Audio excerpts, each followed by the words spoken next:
Bismillahirrahmanirrahim. Assalamualaikum warahmatullahi wabarakatuh. Berjumpa kembali di mata kuliah Keamanan dan Penjaminan Informasi. Di pertemuan kita ke-14 kali ini, kita akan membahas mengenai keamanan wireless networking. Nah, diarahkan pada pertemuan kita kali ini, kita memahami konsep jaringan nirkabel, kemudian mengenali standar Wi-Fi, kemudian mengetahui ancaman keamanan pada jaringan wireless, juga mempelajari mengenai teknik pengamanan jaringan Wi-Fi. Yang pertama yang kita bahas mengenai wireless teknologi, di mana di sini ada dua kelompok besar mengenai teknologi wireless yang digunakan untuk komunikasi data. Yang pertama ada Cellular Based Wireless Data Solution, di mana teknologi ini memanfaatkan jaringan seluler yang sudah ada, seperti CDMA ataupun GPRS. Nah, data dikirimkan melalui infrastruktur operator seluler sehingga cocok untuk komunikasi jarak jauh namun bergantung pada si provider penyedia. Kemudian yang kedua ada kelompok wireless LAN atau WLAN solution, di mana hubungan wireless dalam lingkup area yang terbatas, seperti untuk rumah, kantor, maupun kampus. Jarak umumnya biasanya 10 sampai dengan 100 meter dari base station ke access point. Namun berkembang hingga jarak jauh seperti si WiMAX ini hingga ke 15 mil. Kemudian selanjutnya ada sekilas mengenai WLAN. Di sini WLAN merupakan sebuah teknologi jaringan lokal tanpa kabel yang memungkinkan pengiriman data dengan kecepatan antara 11 hingga 54 megabyte per second atau 11 hingga 54 Mbps, dikenal dengan istilah wireless fidelity atau Wi-Fi. Nah, di sini ada wireless local area network, sebenarnya hampir sama dengan jaringan LAN, akan tetapi setiap node pada WLAN menggunakan wireless device untuk berhubungan dengan jaringan. Kemudian node pada WLAN menggunakan channel frekuensi yang sama dan SSID yang menunjukkan identitas dari wireless device. Jadi kalau kita lihat karakteristik karakteristik utama dari si WLAN ini, yang pertama nih, secara konsep mirip LAN kabel, tetapi menggunakan media udara atau gelombang radio. Kemudian, setiap node menggunakan wireless device. Kemudian, semua perangkat berada pada channel frekuensi yang sama. Dan juga identitas jaringan ditentukan oleh SSID atau Service Set Identifier. Kemudian selanjutnya ada mode jaringan wireless. Di sini ada dua mode jaringan, ada infrastruktur dan juga ad hoc. Yang pertama mode infrastruktur. Semua komunikasi dilakukan melalui access point. Nah, model ini merupakan paling umum digunakan pada jaringan kantor maupun kampus karena mudah dikontrol dan juga dikelola. Kemudian yang kedua ada mode ad hoc. Perangkat saling berkomunikasi secara langsung tanpa akses point. Mode ini biasanya digunakan untuk kebutuhan sementara maupun darurat. Kemudian di sini ada komponen-komponen WLAN. Ada 4 komponen utama dalam WLAN, yakni yang pertama ada akses point. Akses point ini bertugas sebagai pusat komunikasi yang menerima sinyal radio dari perangkat wireless, kemudian mengubahnya menjadi sinyal digital, lalu meneruskannya ke jaringan kabel ataupun sebaliknya.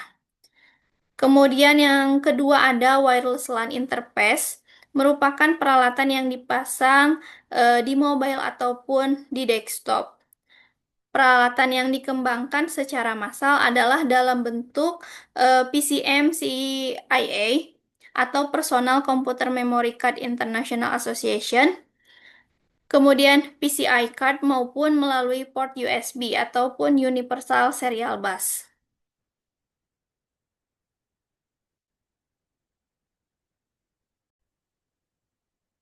Kemudian komponen selanjutnya ada mobile atau desktop PC, merupakan perangkat akses untuk pengguna.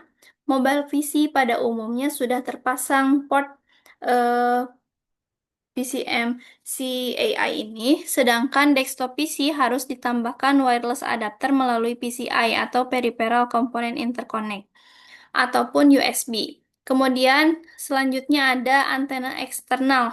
Ini sifatnya opsional, digunakan untuk memperkuat daya pancar.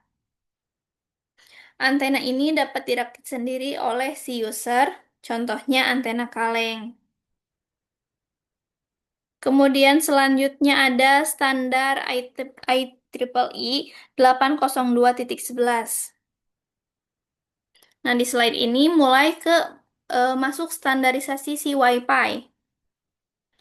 ISSID ini adalah identitas si Logic Access Point. Nah, di sini komponen logic dari access point adalah ISSID, Extended Service Set Identification. Pengguna harus mengkoneksikan wireless adapter ke access point dengan ISSID tertentu supaya transfer data bisa terjadi. Klien harus menggunakan ISSID yang sama agar bisa terhubung. Kemudian si ISSID ini berfungsi sebagai autentikasi dasar. ISSID menjadi autentifikasi standar dalam komunikasi wireless. Dalam segi keamanan, beberapa vendor tertentu membuat kunci autentifikasi tertentu untuk proses autentikasi dari klien ke access point. Rawannya, segi keamanan ini membuat IEEE mengeluarkan standarisasi Wireless Encryption Protocol, sebuah aplikasi yang sudah ada dalam setiap PCMC AI card. Kemudian, WEF ini berfungsi mengenkrypt data sebelum ditransfer ke sinyal radio frekuensi dan mendecrypt kembali data dari sinyal RF. Jadi kalau kita simpulkan, karena rawan keamanan, si IEEE ini memperkenalkan Wireless Encryption Protocol atau WEF untuk mengenkripsi data sebelum dikirim, mencegah pembacaan data oleh pihak lain. Nanti ketika diterima dia di-decrypt kembali atau dideskripsikan kembali. Kemudian di sini masih mengenai standar IEEE, di mana IEEE ini merupakan Institute of Electrical and Electronic Engineer adalah grup dari organisasi insinyur yang mengatur standarisasi dalam bidang teknologi informasi. Sampai saat ini sudah terdapat 6 standar yang sudah digunakan. Yang pertama ada standar 802.11 pada tahun 1997. IEEE menciptakan standar wireless yang pertama bekerja pada frekuensi 2,4 GHz yang dinamakan dengan 802.11. Namun, standar ini hanya mendukung bandwidth jaringan maksimal 2 Mbps, terlalu kecil untuk komunikasi jaringan pada saat ini tentunya. Oleh karena itu, perangkat wireless dengan standar ini tidak diproduksi lagi. Ini awal mulanya ya. Kemudian selanjutnya ada 802.11b. Standar 802.11b dikembangkan untuk meningkatkan performa kecepatan hingga mencapai 11 Mbps, bekerja pada atau menggunakan frekuensi 2,4 GHz. Vendor perangkat elektronik pada umumnya lebih memilih menggunakan frekuensi ini dikarenakan dapat menekan biaya produksi. Frekuensi 2,4 GHz merupakan frekuensi radio yang tidak diatur sehingga dapat menimbulkan gangguan dari perangkat elektronik lainnya seperti microwave, televisi, dan perangkat lain yang menggunakan frekuensi yang sama 2,4 GHz. Namun, hal tersebut dapat dihindari dengan mengatur jarak antar perangkat elektronik sehingga tidak menimbulkan gangguan atau interferensi. Jadi gangguan radionya tidak terganggu dengan mengatur jarak nih antar setiap komponen sedikit berjauhan sehingga tidak mengganggu komunikasi. Kemudian router yang hanya menggunakan standar 802.11b ini juga sudah tidak diproduksi lagi. Namun beberapa router baru masih mendukung standar ini. Standar ini secara teoritis mendukung bandwidth data mencapai 11 Mbps dan jangkauan sinyal mencapai sekitar 150 kaki. Karena 802.11b ini masih rentan interferensi, keamanannya juga masih rendah, dan kini sudah mulai ditinggalkan walaupun masih ada beberapa router yang masih mendukung standar ini. Kemudian ada 802.11a. Untuk standar ini,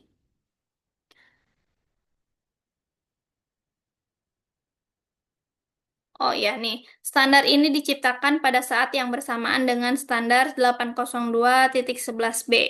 Standar ini sudah mendukung bandwidth data mencapai 54 Mbps dan menggunakan frekuensi 5 GHz. Semakin tinggi frekuensi, maka semakin pendek jangkauan sinyal. Dikarenakan berjalan pada frekuensi yang berbeda dengan standar sebelumnya, kedua teknologi ini tidak kompatibel satu sama lain. Beberapa vendor menawarkan perangkat jaringan hybrid 802.11a atau B, namun perangkat tersebut hanya dapat menjalankan satu standar pada satu waktu. Jadi, kalau 802.11a ini kecepatannya sudah mendukung 54 Mbps, frekuensinya 5 GHz, lebih cepat tetapi jangkauannya lebih pendek, dan juga tidak kompatibel dengan versi sebelumnya 802.11. Kemudian selanjutnya ada standar 802.11g. Standar ini diciptakan pada tahun 2002 dengan menggabungkan kelebihan masing-masing antara 802.11a dan juga 802.11b, di mana standar ini sudah mendukung bandwidth hingga 54 Mbps dan menggunakan frekuensi 2,4 GHz yang berarti memiliki jangkauan sinyal yang lebih luas, berbeda dengan yang sebelumnya yang 5 GHz. Perangkat dengan network adapter yang mengadopsi standar ini juga kompatibel dengan standar 802.11b, begitu juga sebaliknya. Ini merupakan salah satu standar yang paling populer sebelum munculnya untuk versi selanjutnya. Nah, ini versi selanjutnya ada standar 802.11n. Standar ini memperkenalkan teknologi MIMO menggunakan banyak antena, kemudian kecepatan hingga 300 Mbps, jangkauannya lebih luas, dan mendukung dual band. Keamanan dan performa WLAN mulai meningkat signifikan di era ini. Selanjutnya ada 802.11ac, merupakan Wi-Fi modern, generasi terbaru dari standar Wi-Fi yang populer digunakan. Sudah dual band simultan, kecepatan sangat tinggi hingga 1300 Mbps, kompatibel dengan standar yang lama. Nah, standar ini cocok untuk aplikasi berat seperti streaming dan juga cloud. Ini tabel perbandingannya ya, dari segi kecepatan, frekuensi, dan juga kompatibilitas. Jadi yang paling eh, bagus itu yang ini 802.11ad. Walaupun barusan tidak dijelaskan ya, yang dijelaskan hanya sampai dengan 802.11ac. Yang ini juga sudah baik karena sudah kompatibel dengan versi-versi sebelumnya dan dari sisi kecepatan juga sudah meningkat, kemudian dari sisi jangkauan juga sudah luas. Kemudian di sini ada perbedaan dari wireless LAN dan juga wireless WAN. Dari sisi jangkauan, kalau LAN ini kan gedung perkantoran atau kampus, kalau WAN ini tersedia dimanapun ada jangkauan jaringan seluler nasional dan juga global. Kalau LAN ini kecepatannya 11 sampai dengan 54 Mbps. Kalau ini WAN ini kecepatannya dia berbeda-beda. Kemudian security-nya untuk LAN ini lemah kalau misalkan WAN ini terada istilah enkripsi dan juga autentikasi. Kemudian dari segi biaya, kalau untuk LAN ini biaya airtime dikenakan pada sebagian besar kantor hotspot publik, tidak ada airtime untuk user kantor ataupun rumahan. Kalau yang WAN, biaya bulanan dari provider jaringan wireless. Kemudian penggunaan mengakses jaringan di dalam gedung ataupun antar kampus, hanya satu gedung atau satu kampus gitu kan. Kalau misalkan WAN ini remote akses ke jaringan perusahaan untuk email dan aplikasi dan juga akses internet. Voice ini tidak ada, ini untuk suara ada. Kemudian analogi wire, jaringan Ethernet, kemudian ini remote modem access. Keuntungannya kalau LAN ini kecepatannya tinggi, tidak ada airtime untuk membangun jaringan, tapi tetap ada biaya untuk hardware dan koneksi internet karena kan dia kabel. Ada kemudian di sini kalau wireless WAN ini jaringan jangkauannya luas, akses data dari manapun dan aman. Kemudian kerugiannya jangkauannya hanya lokal, di sini masalah security. Maaf, saya ralat ya. Ini sudah tanpa kabel wireless LAN. Kemudian di sini kecepatan data lebih cepat dari dial-up, tapi belum menyamai kecepatan wireless LAN. Karena kan ini jangkauannya hanya satu gedung, jadi lebih terkontrol dan juga eh, cakupannya karena hanya satu gedung dia lebih bisa cepat. Kalau ini kan jangkauannya terlalu luas, jadi kemungkinan dia tidak lebih cepat dari yang wireless LAN. Kemudian selanjutnya ada masalah keamanan. AirSnot dapat menyerap paket VLAN tools lain seperti NetStumbler, WipiWire, mulai banyak tersedia. Kemudian NIST di Amerika melarang penggunaan WLAN untuk sistem yang memiliki data-data konfidensial. Kemudian ada Bluetooth checking, Blues Tumbler, di mana mencuri data-data melalui Bluetooth. Kemudian pencurian fisik atau perangkat wireless yang biasanya kecil ukurannya dan data penyadapan, man in the middle attack, passive attack dapat dilakukan. Kemudian contohnya informasi seperti daftar nomor telepon, kalender, dan data-data lainnya bisa dibaca melalui Bluetooth tanpa pengamanan. Di sini menunjukkan bahwa wireless secara alami lebih beresiko.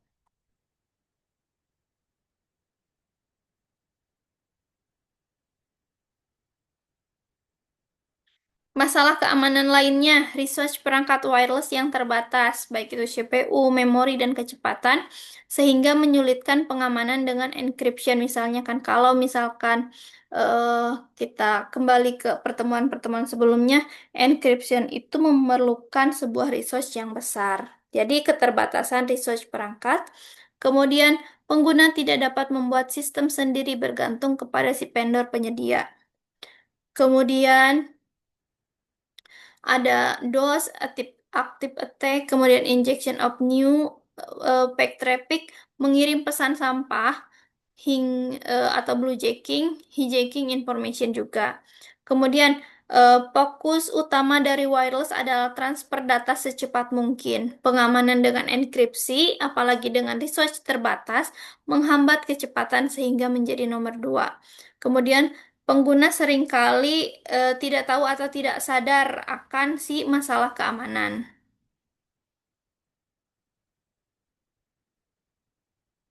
Kemudian di sini ada masalah keamanan lainnya, ada di kategori fokus, identity dan authentication belum pada confidentiality.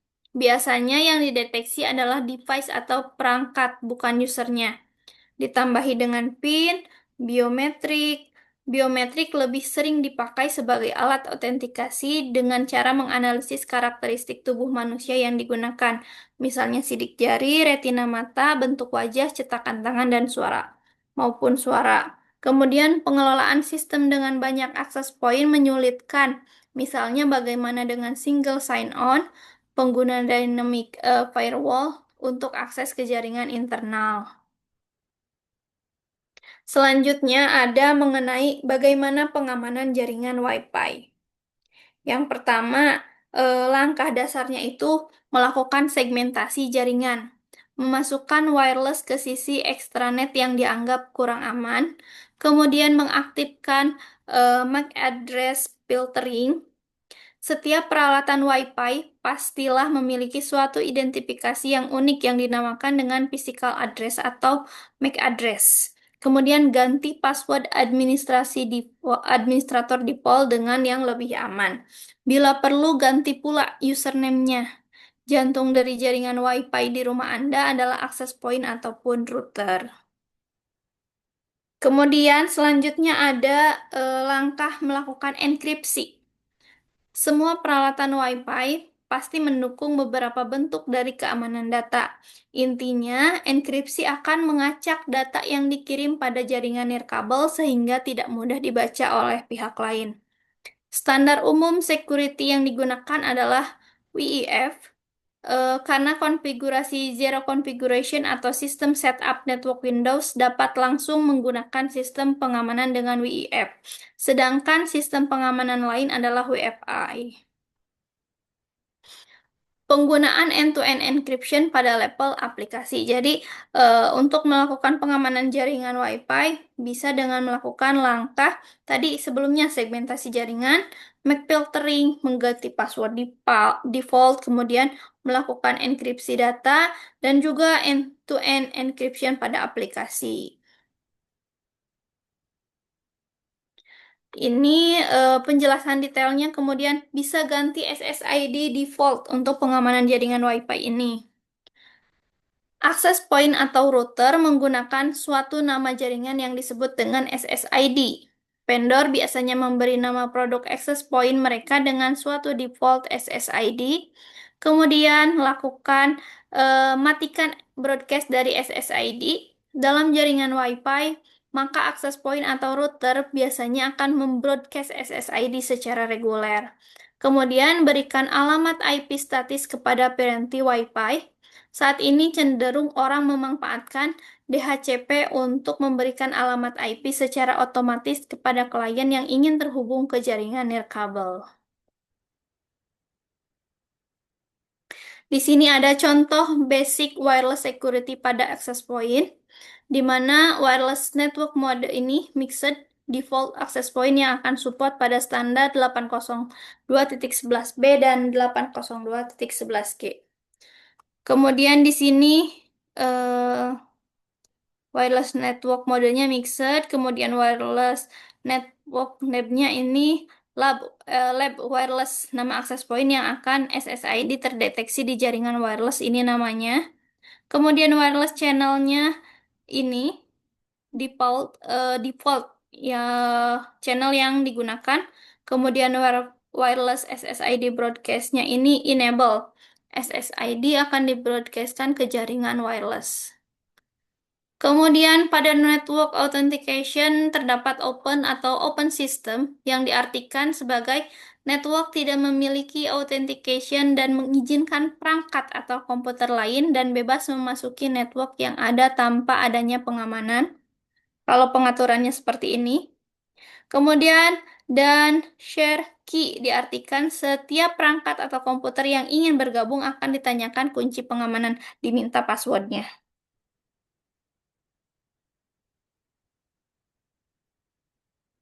Kemudian di sini Wi-Fi Protected Access, pengamanan jaringan nirkabel dengan menggunakan metode WFA. Jika tidak ada autentikasi server yang digunakan. Kemudian access point dapat dijalankan dengan mode WFA tanpa menggunakan bantuan komputer lain sebagai server. Ini pengaturan-pengaturannya ya. Kemudian, dua algoritma WFA yang disediakan terdiri dari algoritma TKIP atau algoritma AES. Temporal Key Integrity Protocol, TKIP, sebuah protokol yang didefinisikan oleh standar IEEE 802.11i yang mengkhususkan untuk jaringan nirkabel untuk menggantikan WEF. TKIP ini didesain untuk menggantikan WEF tanpa mengubah atau mengganti perangkat keras. Hal ini diperlukan karena buruknya jenis pengamanan WEF meninggalkan jaringan nirkabel tanpa aktif mengamankan link layer. Kemudian, TKIP seperti WIF menggunakan skema kunci berdasarkan RC4, tetapi tidak seperti WIF, TKIP ini mengenkripsi semua paket data yang dikirimkan dengan kunci enkripsi yang unik.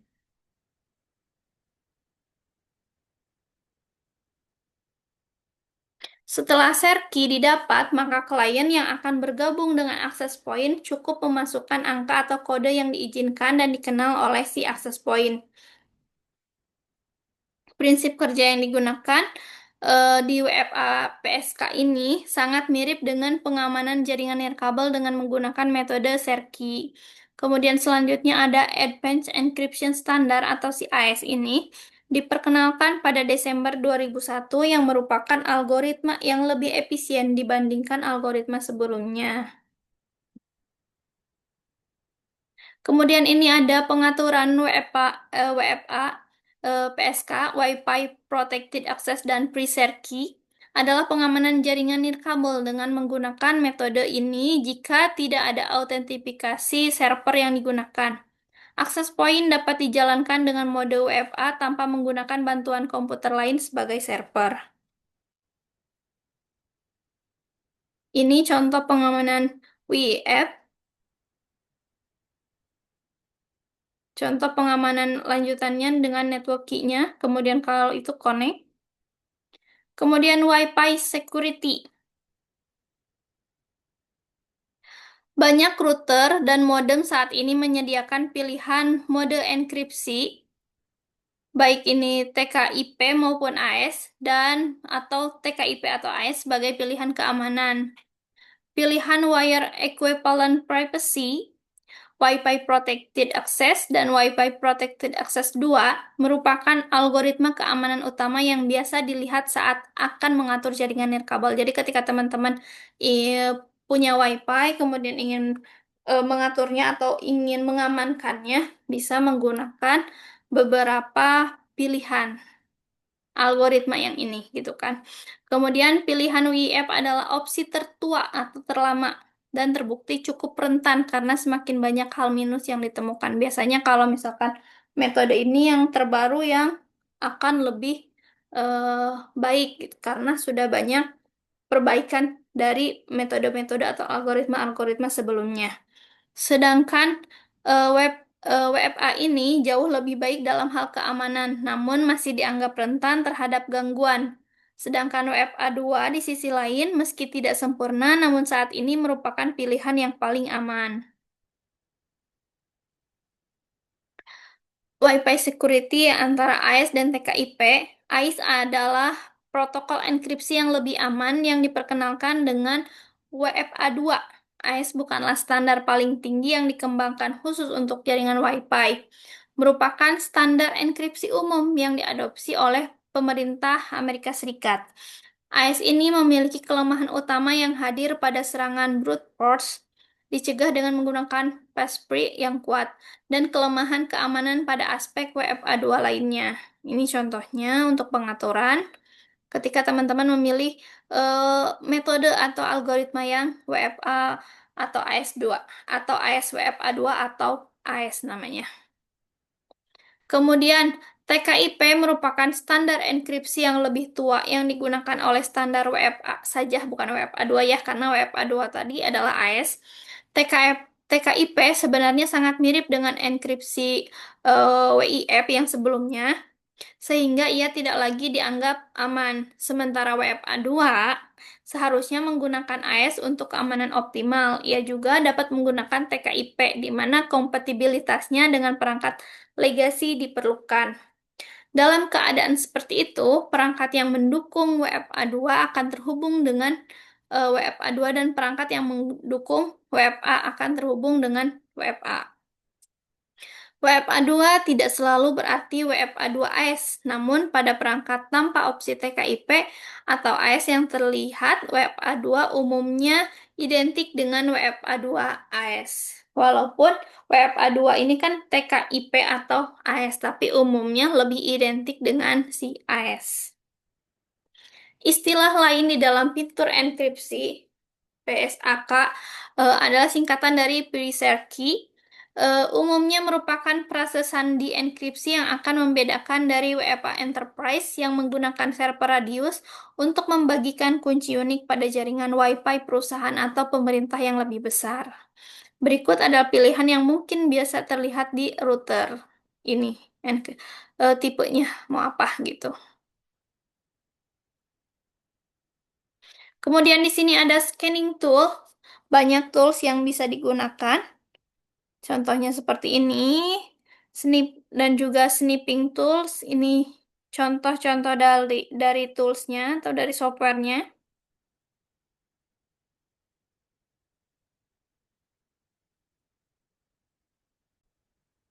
Untuk materinya sudah selesai, baik kita simpulkan mengenai apa saja yang kita bahas di pertemuan ini. Yang pertama ada konsep dan teknologi wireless tadi. Jaringan wireless, khususnya wireless LAN atau WLAN, memungkinkan komunikasi data tanpa kabel dengan memanfaatkan si gelombang radio. WLAN ini tadi memiliki dua mode utama, yakni infrastruktur dan juga ad hoc. Kemudian menggunakan perangkat seperti access point, wireless adapter, serta diidentifikasi melalui SSID. Kemudahan instalasi dan mobilitas tinggi menjadi keunggulan utama dari wireless, namun sekaligus membuka celah keamanan. Kemudian yang selanjutnya yang kita bahas adalah mengenai standar dari Wi-Fi. Standar IEEE 802.11 walaupun banyak jenisnya ya.